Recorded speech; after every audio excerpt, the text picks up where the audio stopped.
बिस्मिल्लाहिर्रहमानिर्रहीम अल्लाहुम्मा सल्ली अला मोहम्मद व अला आले मोहम्मद। पूरी दुनिया में तमाम सुनने वाले नाजरीन को अस्सलाम वालेकुम। आज सबसे पहले बात करेंगे कमर दर अकरब की। ये इस 29 से 2 तारीख तक एक्सपेक्टेड है, लेकिन मैं समझता हूँ कि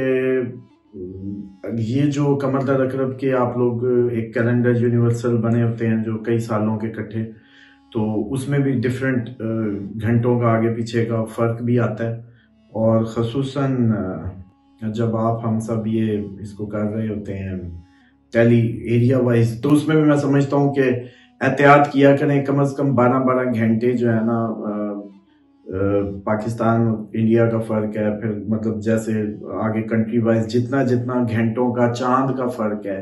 चांद की मुसाफत है, उस हिसाब से मतलब मिसाल के तौर पे यहाँ रात पहले हो गई, वहाँ रात, फिर चांद, फिर मतलब इस तरीके से। तो ओवरऑल मैं समझता हूँ कि कमर दर अकरब में एहतियातन आप लोग 12 घंटे आगे और 12 घंटे पीछे, और अगर ज़्यादा दूर हैं तो 24 घंटे का भी कर सकते हैं। तो इसको 54 घंटों से ना लिया करें, इसको एहतियातन 12 घंटे पहले और 12 घंटे बाद कंसीडर किया करें। तो इस हिसाब से एक तो मुझे नज़र आ रहा है कि अगर ये असम्बली का इजलास जो है इस 29/1, 2, 3 के अंदर हुआ, तो ये वो जो प्रेडिक्शन थी कि हुकूमत नहीं चल पाएगी, वो बिल्कुल सच्ची हो जाएगी। और अब मुझे लगता है कि कमर दर अकरब में ओथ लिया या कोई भी जो भी सब कुछ हुआ, तो ये सब लिपटेगा। इवन के फिर तो ये भी पॉसिबिलिटी है कि जितने MNAs हैं या ये सारे हैं, इनके ओथ भी फारिग हो जाएं, या खसूसन इस मौके पे लिए गए ओथ और लिए गए ओहदे वो सब अपनी मुद्दत पूरी नहीं कर पाएंगे। ये एक यकीनी बात है। इसमें मैं नहीं समझता कि, क्योंकि अब तक की जो कमर दर अकरब की हिस्ट्री है जो पूरी एक, उसमें अगर बात करें तो ये पॉसिबिलिटी हमेशा से है कि इस कमर दर अकरब में लिए गए ओथ, लिए गई कोई भी शुरू किए काम, कोई जंग शुरू हो जाए तो वो गले ही पड़ती है। जैसे प्यूटन ने अटैक किया, आज तक नहीं निकल सका। इमरान खान का ओथ ऐसे ही कमर दर अकरब में था। इसी तरीके से जो अब अगर हुकूमत इसमें बनती है, तो फिर तो आप सबको घबराने की या परेशान होने की, जितने PTI वालों के लिए खसूसन खुशखबरी होगी कि ये हुकूमत नहीं चल पाएगी, और बुरी खबर होगी PDM की जमातों के लिए कि उनकी इतनी खींचतान के मांगे तांगे की बनाई, जोर ज़बरदस्ती से हुकूमत ना चल पाई। उसके बाद इसमें मुझे लगता है कि ये कुदरत का देख लें आप निज़ाम, या कुदरत की चाल कि किस तरीके से मतलब चीज़ों को अपने दायरे में घुमा रहा है निज़ाम, और कैसे अल्लाह ताला की वो, जैसे कहते हैं ना, हम तो पीछे से प्रेडिक्शंस देख रहे थे, लेकिन ये आज जब करीब पहुंचे और कमर दर अकरब पे ध्यान पड़ा, और मुझे लगा कि मैं नाज़रीन से डिस्कस कर लूं कि अब आप लोग जो PTI वाले हैं वो उम्मीद रहें, और नून लीग और जो भी दूसरी पार्टीज़ हैं वो सोग मनाएं। उसके बाद आज ये तो हुई पॉलिटिकल, जैसे कहते हैं ना कि एक गुफ्तगू, जैसे हमने तय किया था कि हर प्रोग्राम के उसमें इस पे बात करेंगे। दूसरा एक नोट है मौलाना फजलुर रहमान साहब के लिए। फजलुर रहमान साहब अचानक अब एहतजाजी सियासत की तरफ जा रहे हैं, क्योंकि उनको काफ़ी अरसे से लारा लगाया गया और आज तक उनको उनका शेयर या स्टेक नहीं मिला, कि जब इतना सब बांटा गया तो उनके हिस्से में कुछ नहीं आया। तो शायद अब इस बहाने ईमान भी जाग गया, सियासी बसीरत भी जाग गई है, और आप देखेंगे अपकमिंग टाइम में काफ़ी उनमें इस रवैये में शिद्दत आ जाएगी। लेकिन इसके साथ साथ उनकी एक तस्हीह करनी बहुत ज़रूरी है, क्योंकि उन्होंने सुप्रीम कोर्ट पे बात करते हुए कहा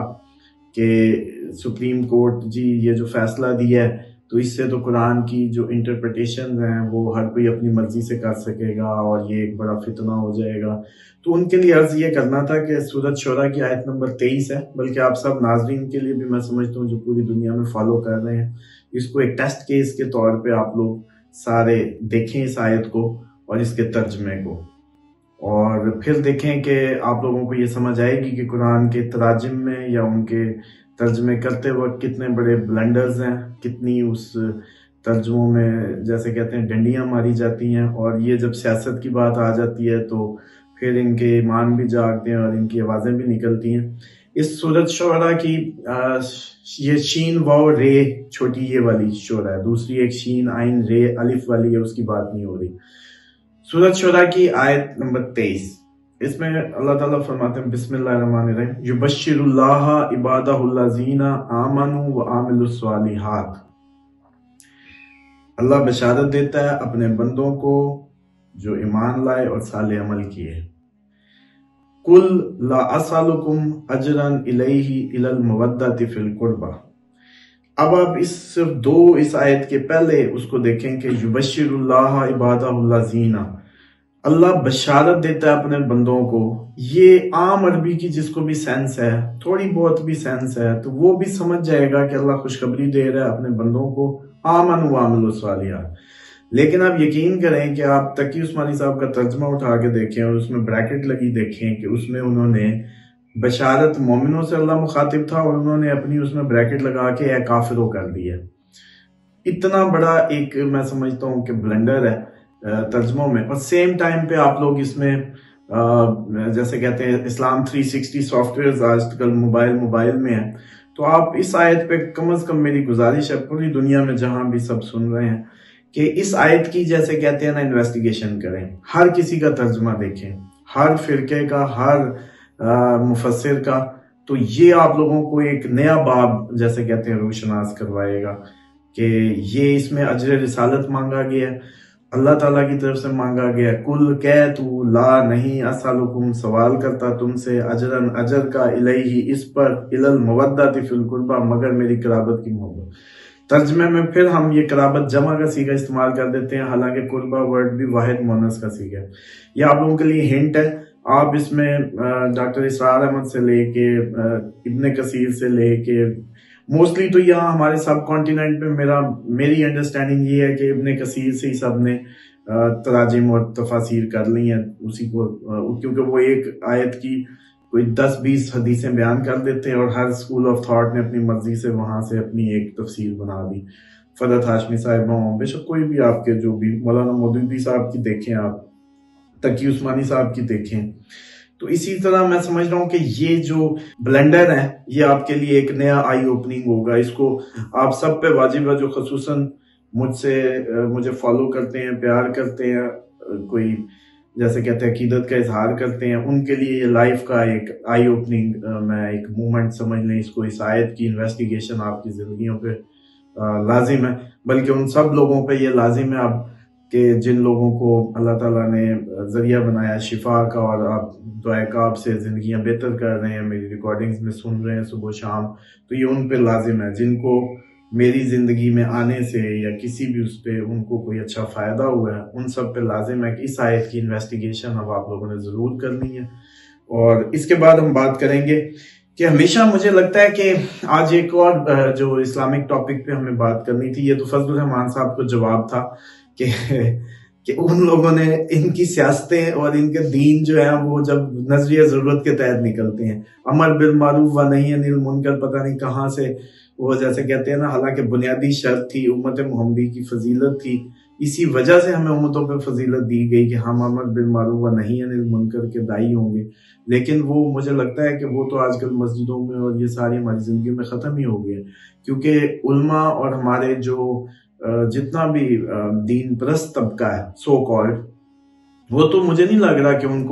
उनकी नमाजें भी इस टाइम चल रही हैं, उनकी सौम सलात हर चीज़ ही चल रही है, लेकिन जुल्म सितम का बाजार गर्म है और उनके दीन को कोई फर्क नहीं पड़ रहा, मतलब उनका दीन फिर भी सलामत है। तो यहीं से अंदाज़ा लगा लें कि इस टाइम हम इस्लामी जमहूरिया में रहते हुए कितने एक इस्लाम पे अमल कर रहे हैं और कितने एक मूंछों को तेल दे के या दाढ़ियों को तेल दे के फिर रहे हैं, लेकिन अमलन हमारा ये हाल है। उसमें मेरा बताना ज़रूरी था आज, क्योंकि मुझे लगता है कि हमेशा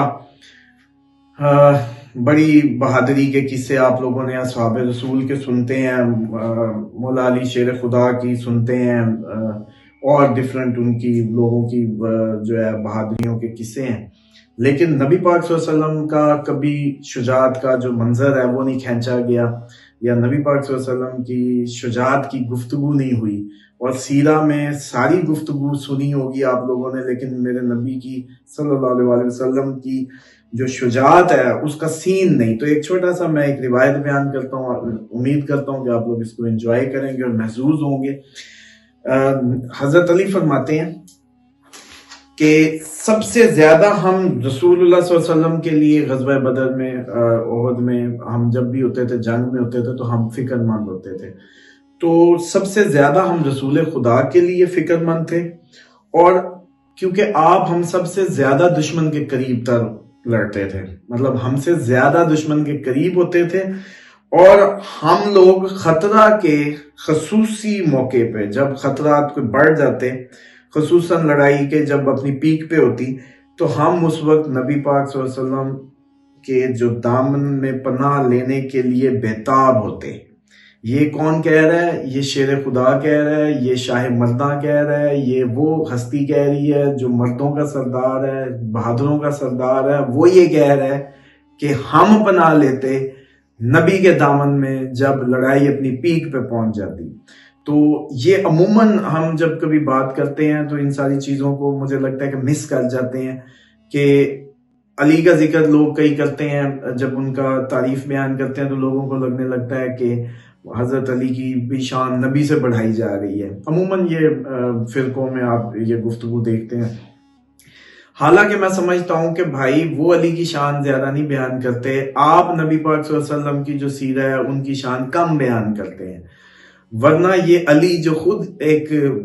جیسے کہتے ہیں جرأت اور دلیری کا مظہر ہے، اور وہ یہ کہہ رہا ہے کہ ہم پناہ لیتے تھے رسول اللہ صلی اللہ علیہ وسلم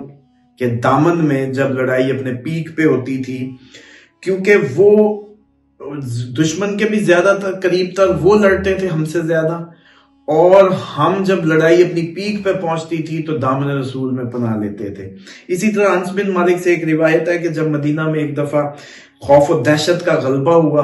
اور یہ محاصرے کا میرا خیال ہے، یہ مجھے لگتا ہے کیونکہ اس روایت میں وہ پورے ورڈنگ نہیں ہے کہ کون سی جنگ کا یا خندق کا موقع ہے یا کون سا موقع ہے، لیکن اس کے الفاظ جو مجھے اچھے لگے میں نے کہا آپ لوگوں سے بھی شیئر کروں،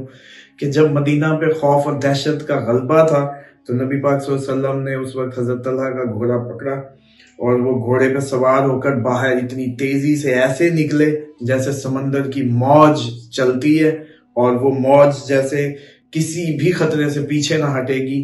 اور اس طریقے سے آپ کی چال کے متعلق بھی صلی اللہ علیہ وسلم یہی نقشہ کھینچتا ہے مختلف روایات میں، کہ آپ ایسے پانی کے فلو کی طرح چلتے تھے، نہ اس میں سستی تھی نہ اس میں تیزی تھی، ایک ریدھم تھا. تو سیم جب وہ بتاتے ہیں کہ گھوڑے پہ سوار ہو کے آپ نکلے تو ایسی جیسے سمندر کی تیز موج دشمن پہ جاتی ہے، اور پھر وہ سب سے آگے گئے دیکھنے کہ جس وجہ سے پتہ چلا ہوگا کہ خوف و ہراس ہے اور کوئی ہمیں گھیر لیا گیا. تو یہ ایک وہ تھا کہ میں سمجھتا ہوں کہ بڑا ضروری ایک منظر آپ لوگوں کے گوش گزار کرنا ان کانوں کے، کہ انہوں نے یہ ساری چیزیں اس طریقے سے سنی نہیں ہے، یہ ڈسکشن کا پارٹ نہیں، کیونکہ اس کو کسی فرقے کی وہ نہیں ہے. میں سمجھتا ہوں کہ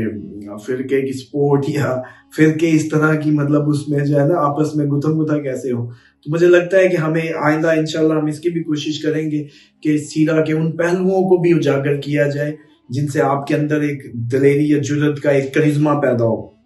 اسی طریقے سے اس بات سے آپ یہ اندازہ لگائیں کہ نبی پاک صلی اللہ علیہ وسلم کی اگر دلیری سنت مان لیا جائے تو پھر آپ لوگ یہ بتائیں کہ آپ اب اس ٹائم جو پاکستان کی حالت ہے اس میں آپ لوگوں کے اندر باقی یہ لمبی داڑھیوں کی سنتے ہیں، ٹوپیوں کی سنتے ہیں، مسواک کی سنتے ہیں، آپ کی جو خوشبو لگانے کی سنت،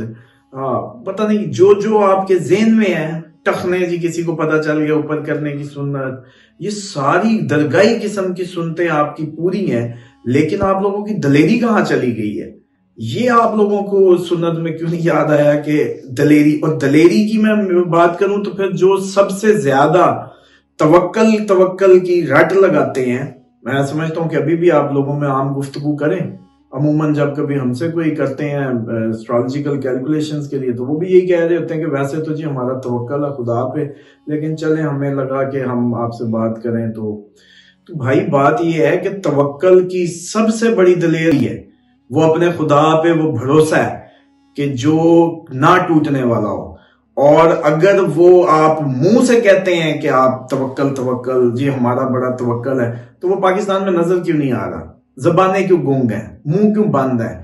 آپ کی نمازیں ہوتی کیسے ہیں ظلم و ستم دیکھ کے، آپ کے محلے میں، گلیوں میں، آپ کے اس ٹائم، اور اس ٹائم جو پورے پاکستان کا منظر ہے، اکنامک ڈاکہ لگنے لگا ہے، پھر آئی ایم ایف کی قسط نہیں آئے گی، پھر مس مینجمنٹ ہوگی، پھر اکاؤنٹوں میں پڑے ہوئے 1 ارب 50 کروڑ ہو جائے گا، 50 کروڑ 25 پہ آ جائے گا، کوئی پوچھنے والا نہیں ہوگا کسی کی سالوں کی. اور یہ تو چلو بڑے لوگ ہیں، ایک غریب جس کا 2 4 لاکھ 5 لاکھ 10 لاکھ یا اس کا مکان یا اس نے اتنے سالوں کی محنت سے جو بنایا، وہ جب زمین بوس ہوگا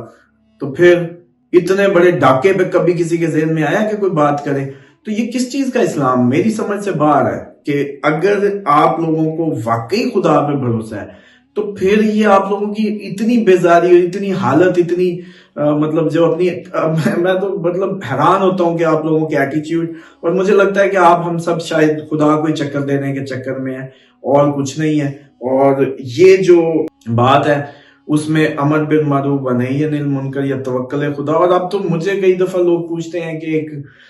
آپ مطلب اتنے کانفیڈنٹ کیسے ہوتے ہیں، اتنا. میں تو سمجھتا ہوں کہ خدا کی تقدیر پہ اگر بھروسہ ہو، اور ہم تو اب یہ سارا دن کام ہی یہ کرتے ہیں، یہی خدا کے نظام کو ہی دیکھ رہے ہوتے ہیں، تو اس سے بڑا پتہ چل جاتا ہے کہ اس کا خدا کے علاوہ کوئی اور کارساز نہیں ہے. اس سارے سسٹم میں ایک ہی بات آپ کو پناہ دے سکتی ہے، اور وہ صرف اللہ اکبر ہے، وہ بسم اللہ ہے، وہ خدا کا نام لے کے اس کی پناہ میں. ورنہ تو کھانا زہر ہے آپ کا، بسم اللہ کے بغیر کھانا زہر ہے آپ کا. کس چیز کی اتنے تڑے پھرتے ہیں؟ پیسہ، مادہ، یہ کچھ بھی نہیں ہے. صرف اور صرف آپ ایک کھانا جو کھا رہے ہیں نا، اگر وہ آپ بسم اللہ کے ساتھ نہیں پڑھتے، مطلب بسم اللہ پڑھ کے نہیں کھاتے، تو میں سمجھتا ہوں وہ بھی زہر بن جاتا ہے آپ کے لیے، اور شیاطین اس کے ساتھ کھاتے ہیں. یہی آپ جن زدہ ہوئے پڑے ہیں، حالتیں بیکار ہیں، اور پھر کہتے ہیں کہ جی اسلام کے ہم دائی ہے اور اسلام کا ہمارا قلعہ ہے. تو میں سمجھتا ہوں کہ یہ آج ضروری تھا نوٹ، آج کے موقع کے حساب سے. امید کرتا ہوں نیکسٹ اس میں آپ کے کچھ کویسچنز ہیں، ماہ رمضان کے حوالے سے کویسچنز بھیجیں، اس کے لیے تاکراتوں کے اور اعمال کے اور جو بھی آپ لوگوں کے ماہ رمضان سے متعلق ہوں. انشاءاللہ ہم اس میں خطبہ شعبانیہ کا بھی میں ریکارڈنگ ابھی 1 2 دن میں کروں گا، جو نبی پاک صلی اللہ علیہ وسلم نے ماہ رمضان سے پہلے دیا تھا. وہ آپ سب کے گوش گزار ہونا چاہیے، کیونکہ وہ ماہ رمضان کی تیاری کا خطبہ ہے، جس میں آپ صلی اللہ علیہ وسلم کا ایک ہم جیسے کہتے ہیں انجوائے کریں گے، وہ ڈائریکٹ ان کا خطبہ، جو میرا نہیں خیال کہ آپ لوگوں نے کبھی اس طریقے سے سنا ہو کہ میرے نبی بولے اس انداز سے خطبہ دیں اور آپ لوگوں نے سنا ہے. تو انشاءاللہ آپ سب کو، ہم سب کو، پوری دنیا میں جو بھی جہاں بھی دیکھ رہا ہے ان سب کو اللہ تعالیٰ شیطان مردود کے تمام فتنوں سے محفوظ رکھے. السلام علیکم.